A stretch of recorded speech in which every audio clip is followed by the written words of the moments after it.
Welcome back to some more tactics talk on TYTSports. Manchester United host Arsenal at Old Trafford. It's make or break for both teams. It's either Manchester United win this game or they give up on top four, in my opinion, or it's either Arsenal win this game and potentially give up on the league if they do not win. So there's a lot on the line, a lot of weight on this game. As always, a bitter rivalry between them both. Let's talk some tactics. So let's talk about the visitors. Arsenal in form. Rough patch against Barcelona, but what can you do against the best team in the world? Few positives in there that I wanted to highlight and how Arsenal can definitely exploit Manchester United's weakness. First and foremost, let's look at how they can try and isolate the back two, which is probably a makeshift back two at this point. A look at the visitors first. The Gunners, hot in form. Yes, a minor mishap against Barcelona, but they are the best team in the world after all. This is how I imagine they'll line up. Pericek in goals. Apparently, Paulista's fitness is still to be decided. He may make an appearance and come on the bench. Nonetheless, Bellerin, Mertesacker, Koscielny, Monreal, Ramsey, and it's good to see Coquelin back in an Arsenal jersey. I think he's going to be crucial if they want to win this whole thing. Welbeck, I imagine, may start with the whole novelty factor and his goal, which was crucial against Leicester. I think that he may go for him with Oxlade-Chamberlain being out, but Walcott could definitely play. Ozil, Sanchez, and Giroud in there. One thing I wanted to highlight, and the main thing I want to highlight about Arsenal, is you're going to be playing against a makeshift Manchester United. They're piecing together parts of their team that haven't been vacant and they're consistently trying to rebuild with injuries. So in doing so, against Michelin, they had Daley Blind and Michael Carrick at the back. It may not... Michael Carrick's a joke. I know his name's Michael Carrick. They may have Blind and Carrick at the back. Smalling's fitness isn't as of yet been declared, but what speaks to you about that back line is a lack of pace. What I want to see for Arsenal, if they want to win this game, is Alexis Sanchez playing higher up the field. So this is what I mean by this. When you see Arsenal, more often than not, when they move forward, you'll see Olivier Giroud try and force the defenders back. He'll try to pick up the ball in this area into his feet, lay it off to the oncoming runners of whether it is Oxlade-Chamberlain, but he's now injured, whether it's Danny Welbeck. You're playing now with a formation that can swiftly turn into a 4-3-3. So what I would like to see from Arsenal, with Aaron Ramsey and Coquelin providing this stability, is when you look for the likes of Ozil in here, rather than Alexis Sanchez pulling out wide and trying to find the ball into feet, I want to see some alternate movement. I've seen Olivier Giroud make this run in behind, and what it will do, specifically with two, I would say, not so much natural centre-backs, because Daley Blind can play there, but they're uncomfortable in that area, Blind and Carrick. You've seen how easily they were exploited in the first minute of the game against Michelin with that early goal. They don't like to track runners outside of what area they're supposed to be marking. So I want to see Giroud alternate his movement. I'd like to see him try and take Daley Blind a little further, which will mean Carrick will drift across and allow for this space for Alexis Sanchez to burst in behind. Because in this game specifically, Arsenal cannot be scared. They can't go to Old Trafford and be afraid of conceding. They have to push forward and win this game if they want to win the whole competition. So Ozil, instead of looking for that swift pass into Giroud's feet, he should be looking for this dynamic pass in behind that Alexis Sanchez can so easily cut open and do. Because of that lack of pace at the back, Manchester United, I imagine, will drop deep to try and counteract that. They don't want to give so much space in their back line, because if Arsenal break free, you're not catching them, especially with the pace of Welbeck and Alexis Sanchez. But what you're going to see, rather than this type of formation, you're going to start to see something a little bit more like this for Arsenal, I believe. You're going to see a more of a standard 4-3-3 to try and find Ozil the ball into feet, and the front three will play basically like a forward three, because Manchester United's makeshift backline cannot handle the pace of Arsenal if they were to push them forward and try and force United back into their own box. It's a minor thing that I think Arsenal can do, but I've seen them specifically against Barcelona try to go too wide, which could have worked if the ball was in the back of the net. They find a lot of chances in the box. But I think if they turn that 4-2-3-1 into more of a 4-3-3, specifically later in the game to try and isolate Manchester United's defence, I think they could find some joy in there. Nonetheless, let's look at how I think Manchester United will play against Arsenal.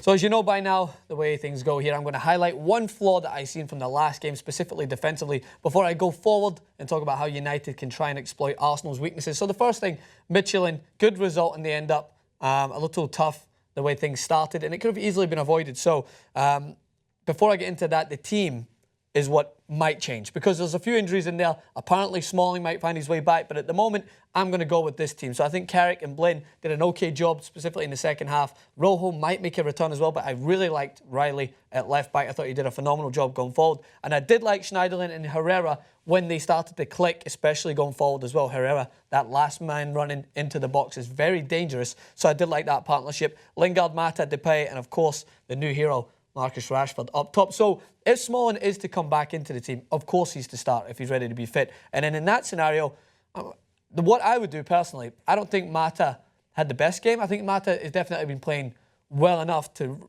remain in that spot, but I loved Herrera in that game. So if Smalling was to return, for me, I would put Smalling back in at centre-back, move Carrick into where Herrera is to give more stability, especially against Arsenal with Ozil trying to find pockets in there. And then I'd push Herrera into Mata's position, maybe Mata in off the bench. But that's just what I thought. So nonetheless, back to the weakness. So when Manchester United conceded that early goal, a few things. Juan Mata, the reason why I mention this is because when it comes to defending, he doesn't force pressure as well as you want your attacking midfielder to do. So Manchester United lost possession in here for that first goal, if you remember. Mata was caught out of position here, right? So immediately, Michelin started to push players forward. Schneiderlin and Herrera caught way too flat. Both of them are basically in line here like this. That can't happen, especially against Arsenal. You need to have someone staggered so that he's got basically this area covered and able to come across and mark. So what happened was Herrera and Schneiderlin were caught a little too high up. The ball found its way into this area. Schneiderlin and Herrera both rushing on the back foot. You don't realise how much this changes a player's decision-making when they're moving back the way. If they already have the game in front of them and Schneiderlin can see, which he does very well at times, specifically when the ball's higher up. Schneiderlin is brilliant when he has the game in front of him. He can make sure to make that tackle. How many times did you see him dispossess Michelin players in their own half when he was stepping to the ball? But when he's tracking back, he's not as effective. So when he's sprinting to get into the position that he should already be in because of the way his midfield's set up, then it'll be easier to try and cut out those passes. But what happened is it became rushed. Schneiderlin and Herrera both rushed to the ball at the same time. The midfielder broke through the middle of them, and as you know, what happened from there was bad news. They finished the ball into the back of the net, and it was a horrible start for Manchester United, easily avoided. And the reason I bring this up is because Mesut Ozil loves to pick up the ball in those pockets.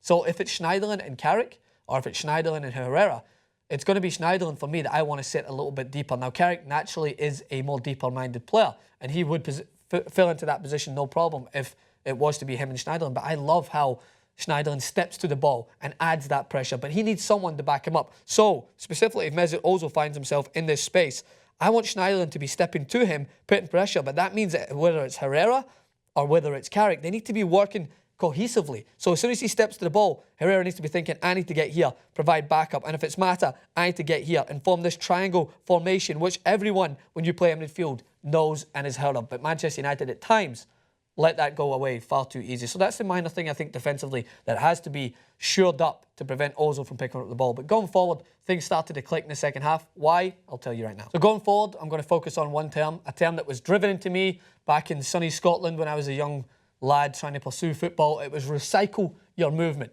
Driven until all I could hear was recycle. I was the best recycling guy in the room, constantly putting my bottles away. Nonetheless, recycle your movement in and around the box and recycle the movement that you're going to do when going forward. When I seen Memphis Depay get the ball, what would happen is he'd change up the way he'd be attacking, right? So for instance, again, Michelin, you'd see Memphis Depay pick up the ball out in this area with space to attack. So say this is Bellerin. Bellerin loves to be taken one-on-one. So for instance, Memphis Depay is going to have to try and take him on.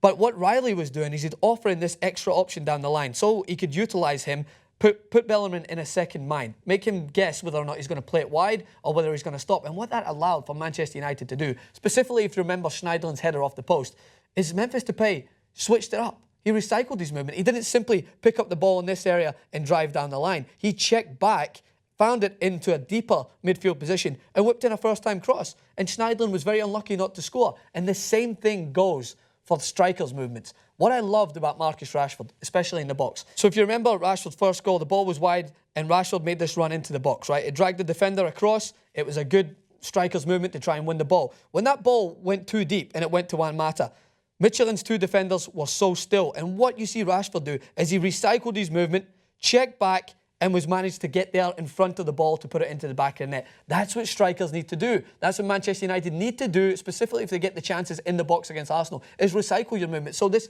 goes back to the ball in the wide position instead of constantly taking on a man and driving down the line. Memphis Depay might need to check back, find it to feet and whip in an early cross. It's about changing it up, keeping the opposition defence on their toes because Bellerin is going to want Depay to be confident in the moment and take him one-on-one because Bellerin's rapid. He's very quick. But nonetheless, what I liked about Riley and what I liked about Varela is they were constantly offering that second option. overlapping down the right-hand side or overlapping down the left-hand side. And let's not forget, Arsenal, watch the game against Barcelona. Now, I'm not saying that Manchester United are in the same category as Barcelona. I may be delusional. I think LVG's done that to me this year, but I'm not that delusional. So one example I want to highlight is when Alexis was caught higher up the field. What Dani Alves immediately done was just managed to pose that question. He just wandered into this area so that Alexis was focused on him. And what that allowed was for the likes of Suarez to pull wide into this gap. And they would do the weak side switch because Arsenal do not provide enough cover in the wide area. So what I want to see from Manchester United is an act of fearlessness, is recycling the movement, is pushing forward the fullbacks into those areas where it causes Monreal to think, I'm 2-on-1 here, and Alexis won't track back. And then by doing so, don't just consistently try and take them on the line. No, get the ball into a deeper area, like Lingard may find if Varela finds the ball in here. And instead of Lingard making the simple run across, which Arsenal will like, check back, get the ball into feet and whip that early crossing. Because Manchester United found a lot of success, specifically in the second half, by changing up that movement. That's what United have been lacking. They've been lacking the creativity to change up attacking movements instead of just constantly trying to find that direct pass, being a little bit more patient, bringing it back and whipping in the early cross. And you've seen the results. Yes, Midtjylland are not Arsenal. Now, trust me, I'm not blinded here. I'm not blinded by the 5 goals. I understand there's a lot of work to do. But it was the creativity that I looked at. It was the ability to not simply want to take on your first man, which Depay can do. Trust me, I want him to do that, put Bellerin on the back foot. But it was having being able to utilise the fullbacks to create space for himself to whip in the cross. Because Depay, when he cut back onto his right foot and whipped in those early balls, it was wicked. He whipped in wicked crosses that are hard to deal with. That's what I want to see Manchester United do. Recycle the movement and be more creative. I want to know what you guys think. It's going to be a tough task, but who knows what will happen in the Premier League. It's been up and down. It's the most bipolar league, I think, in the world. So let me know what you think in the comment section below. Hit me up on Twitter at Francis_Maxwell and come over here, as always, to TYT Sports to see more tactics.